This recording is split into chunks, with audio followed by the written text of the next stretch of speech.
اقول دي ولا دي؟ طب انا لسه بتست الكاميرا. صباح الخير او مساء الخير حسب تسمعوني امتى. اللي عارفني عارف ان ده هيبقى من امتع الفيديوهات في حياتي.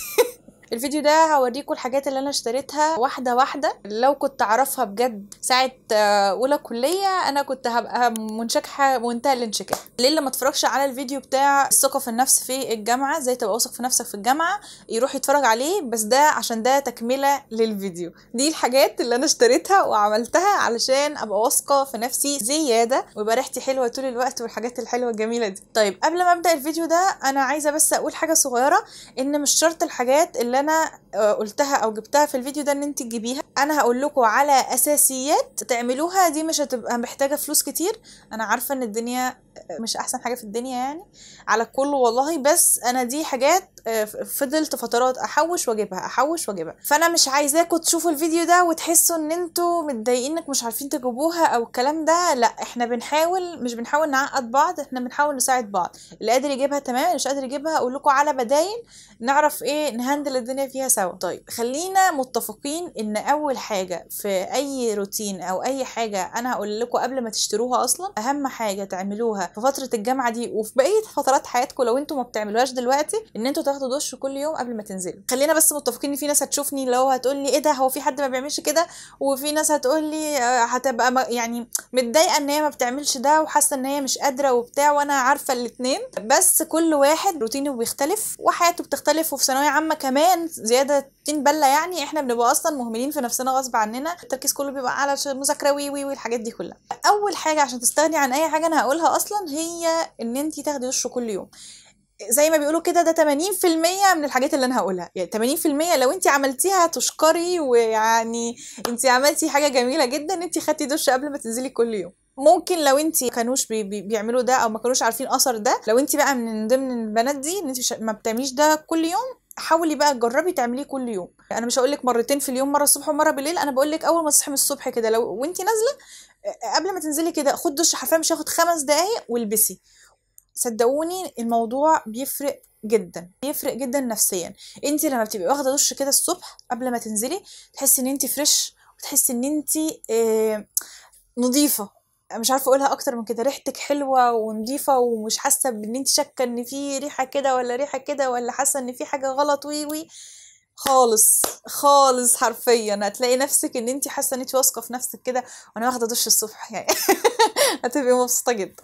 طيب ننتقل على تاني حاجه، هي اخد شاور بايه بقى. انا عايزه الشاور جل اللي عندكم اي حاجه. انا عايزه اقول لكم اصلا ان انا استخدمت كذا شاور جل مؤخرا يعني، وبعد ما كبرت شويه وعرفت احوش شويه وجبت حاجات، رجعت تاني لحاجه كنت جبتها، كنت في مطروح من فتره. جبت ايه بقى يا ستي؟ جبت الصابون الطبيعي اللي هو بجوز الهند، وجبت اللي بزيت الزيتون، وجبت واحده كانت بالعسل والكركم. خليني اقول لكم بقى ان الصابونه اللي بزيت جوز الهند دي طلعت من احسن الحاجات اللي انا جبتها، وكانت رخيصه. كانت مش عارفه كانت ب 30 40 جنيه، مش فاكره كانت بكام. وعايزه اقول لكم اني من ساعه ما استخدمتها شبطت فيها، ومش مش عارفه اوريها لكم عشان هي اتفتحت. عرفتوا تجيبوها، هتلاقوها على فكره في العطارين الكبار، هتلاقوا بيعملوا صابون طبيعي. الصابونه دي كانت بترغي، وانا كانت مشكلتي في الصابون عامه ان هو ما بيرغيش، بترغي وبتخلي جسمي بعده ناعم نعومه ما شفتهاش في اي شاور جل. لا ناشف بقى ولا حاسه ان هو كل الرطوبه اللي فيه اتاخدت ومحتاجه احط بادي لوشن وبتاع.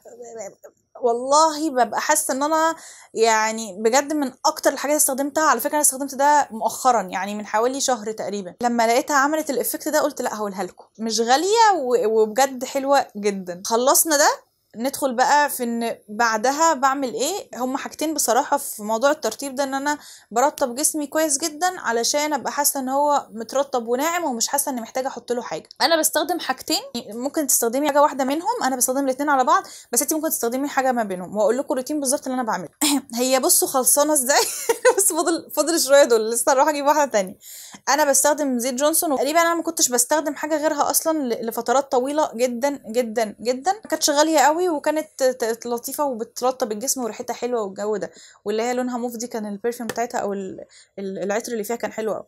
طيب ده هيرطب لك جسمك حلو قوي، هيخلي ريحته بيبي كده وريحته حلوه قوي. عايزه بقى تزودي ترطيب شويه وعايزه حاجه فيها بقى لوشن بقى والحاجات اللي احنا بنشوفها دي، انا ما لقيتش ارخص واحسن كافكت لحد دلوقتي غير جلايسوليد ده. كنت بستخدم زمان، لو حد اتفرج على فيديوهات ليا زمان، كنت بستخدم اللوشن بتاع فازلين اللي هو بالكاكاو. ريحته كانت تهبل وكنت بحبها قوي، بس غلي قوي.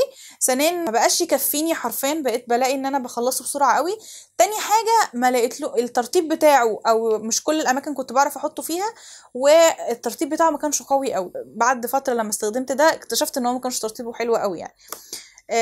ده كميته حلوه قوي وسعره حلو قوي، ويعني كل حاجه حلوه قوي. وملوش ريحه على فكره، ودي كانت احلى حاجه بالنسبه لي برضو، ان هو مش هيحسس لي جسمي، هعرف احطه في جسمي كله. فكان بالنسبه لي ده احلى اختيار، اللي هو بتاع جلايسوليد بودي لوشن. حلو كده. بعمل ايه في الاغلب؟ بحط الزيت الجونسون، وبعدها ده مؤخرا بقيت بعمله، او ده الروتين بتاعي بعمله، وبيخلي ريحتي حلوه فتره اطول. ريحتي حلوه يعني من ان انا ريحتي حلوه، مش ان هي طالعه بره، ان انا مش فواحه ماشيه يعني، بس ان ريحه جسمي حلو. طيب كنت بحط زيت جونسون، وبعدها بحط على طول البودي لوشن. بيعمل ايه؟ بحس ان لما بحط الميكس ده مع بعضه على طول بيمسك الترطيب في جسمي اكتر، ما بينشفش بسرعه. حلو كده. من اهم بقى الخطوات اللي اعتقد ان هي اهم حاجه في الفيديو ده كله هو الديودرنت. انا فتره طويله قوي استخدمت تقريبا كل اللي في السوق تقريبا، يعني في حاجات غاليه حلوه قوي بس مش هقولها عشان هي غاليه قوي، انا ما عدتش بشتريها اصلا. بس بيزلاين هو اللي يعني مش هقول لكم ان هو رخيص، بس اللي هو في المعقول ان ما فيهوش الومنيوم، لان الالومنيوم ده بيعمل مشاكل كتير قوي، واكيد انتوا عارفيننا. فما بقتش حابه استخدم اي حاجه فيها الومنيوم، وفعلا فرقت معايا كتير جدا. احلى حاجه في ده ان هو ريحته مش فواحه، مش نفاذه قوي، وما فيهوش الومنيوم، واصلا هو حجر الشبه وصمغ النحل عامه، يعني طبيعي اكتر. ده اللي انا بقيت بستخدمه في اغلب الحاجات. وده بقى لا يطلع من شنطتك كل يوم كده قبل ما تنزلي تاخدي دش محترم وتحطيه. لو انت مش هتحطي كل اللي انا بقول عليه ده وتحطيه وتنزلي من غير اي حاجه، هتحسي ان انت ريحتك حلوه وواثقه في نفسك كده ومش حاسه يعني. اوحش حاجه على فكره كبنت، يعني اي بنت بتضايقها ان هي تبقى شامه ريحه كده ولا ريحه كده، وتبقى خايفه ان الريحه دي تطلع منها. يعني غصب عننا، احنا الجو كمان بيبقى حر والجو ده، فبتبقي انت غصب عنك، فممكن حتى وانت داخله دش والدنيا تمام وزي الفل، وبرده من الحر والحركه وبتاع والاحتكاك والحاجات دي كلها، برده تحسي ان في حاجه مش مظبوطه، فهتدخلي الحمام وده هيبقى في شنطتك طول الوقت. ليسي الدنيا وبعدين حطيه يعني ما تحطيهوش يعني المكان يبقى نظيف قبل ما تحطيه. وده من اهم الحاجات اصلا، ان انت ما تحطيش طبقتين ورا بعض، ما تحطيش ليرين فوق بعض. حلو كده. لان انت هتلاقي نفسك بدل ما انت بتخلي ريحتك حلوه، ريحتك بتبقى وحشه، لان في طبقه زي بالظبط الجلد الميت كده، او السكراب والحاجات دي كلها. او بقى السكراب، عشان انا السكراب اللي كنت بجيبه غلي برضو قوي، بقيت بعمل اللي هو الطبيعي خالص، سكر وعسل وشويه بن. شويه بن حلوين، انا بحب ريحه البن قوي. سكراب بسرعه كده بلاقي ان الدنيا تمام والجلد الميت راح. فانتي الجلد الميت ده بيتكون من ايه؟ من طبقتين فوق بعض، فانك تحطي طبقتين فوق بعض هو ده اللي بيخرب الدنيا. دي حاجه بقى اوبشن، وانا اصلا ترددت شويه قبل ما اقولها، علشان دلوقتي بقينا بنشوف في ريلز وبنشوف في بنات، وبنشوف في بنات زي الفل والله. وخفت يتقال عليا ملاك والجو ده. بس انا عن نفسي بحب قوي بعد ما اخلص دش كده في البيت، يعني انا واخده دش وهقعد في البيت، او هخرج بعدها بشويه حلوين، يعني هخرج بعدها بساعتين 3 4، ان انا احط بودي ميست. انا بقول النقطه دي عشان حاجه واحده بس، عشانك انتي مش عشان الناس. يعني انتي لما ريحتك بتبقى حلوه، يعني انا اصلا عايزه اعمل ايه؟ عايزه اعمل كده اهو، ويا لهوي انا بحب ريحته قوي.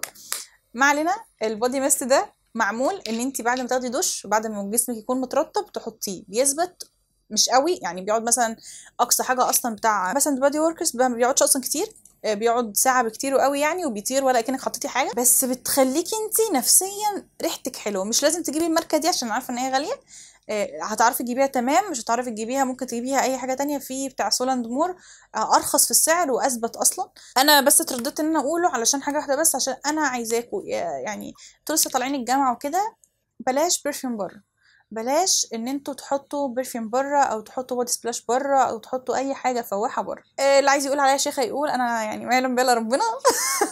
بس انا بقول عشان حاجه ما تحاسبش عليها، انا بقولها لكم نصيحه، ان انتوا اعملوا كل حاجه حرفيا لنفسكم، اعملوا كل حاجه حلوه، اعملوا شعركم واعملوا جسمكم وخلوا جسمكم ريحته حلوه واهتموا بنفسكم ليكوا انتوا، مش عشان الناس اللي بره تشمنا ولا عشان الناس اللي بره تبقى مبسوطه مننا ولا الجو ده. اعملوا ده لنفسكم عشان انتوا تبقوا واثقين في نفسكم، تبقوا طالعين كده مش محتاجين اي حاجه تانية. النقطه دي مهمه فعلا، انا فعلا فرقت معايا نفسيا جدا، لان انا اصلا بقيت مدمنه برفيوم وبقيت مدمنه ان انا عشان بس بحاول طول الوقت نحطه في البيت يبقى انا ريحتي فيها، ولو بقى شويه صغيرين اللي هو ايه يعني بعد كتير قوي بهنزل فما يبقاش اصلا طالع حاجه، لو ايه لو بنت صاحبتي حضنتني قوي يعني ممكن تشم البرفيوم ده عادي. بس انا ما بعملش اكتر من كده بادي كير، يعني انا ما بعملش اكتر من كده في الدش اللي باخده الصبح. شويه الحاجات اللي انا خدتها دي بعمل بقى روتين بشرتي، ده ممكن نعمله فيديو لو عايزين نعمل روتين البشره بقى ازاي تعملوه على الجامعه عشان تقللوا على قد يعني انا وانا نازله الكليه ده انا ما بحطش نقطه ميك اب، لان انا في فنون تطبيقيه اللي ما يعرفش فما عنديش نفس وبصراحه ما بحبش امانه يعني على قد ما بقدر ما بحطش، فما ببقاش قادره حرفيا، ببقى متسرعه وصاحيه متاخر ومفرهده ومش قادره، فيعني ببقى حابه ان انا وشي يبقى طول الوقت نضر، طول الوقت شكله حلو، طول الوقت مش محتاج حاجه ان انا احطها علشان ابقى حاسه ما حدش يشوفني مثلا ويقول لي ايه ده انت وشك تعبان، عشان انا هم متعودين يشوفوني بالميك اب ومتعودين يشوفوني بشكل معين. فالمهم لو حابين ان انا اعمل لكم الروتين برضو بتاع البشره قولوا في الكومنتات وانا هعمله لكم على طول، واشوفكم الفيديوهات الجايه ان شاء الله على خير يا رب. ولو عجبكم الفيديو دوسوا سبسكرايب ولايك للفيديو ده عشان تشوفوا الفيديوهات الجايه، واشوفكم الفيديوهات الجايه ان شاء الله.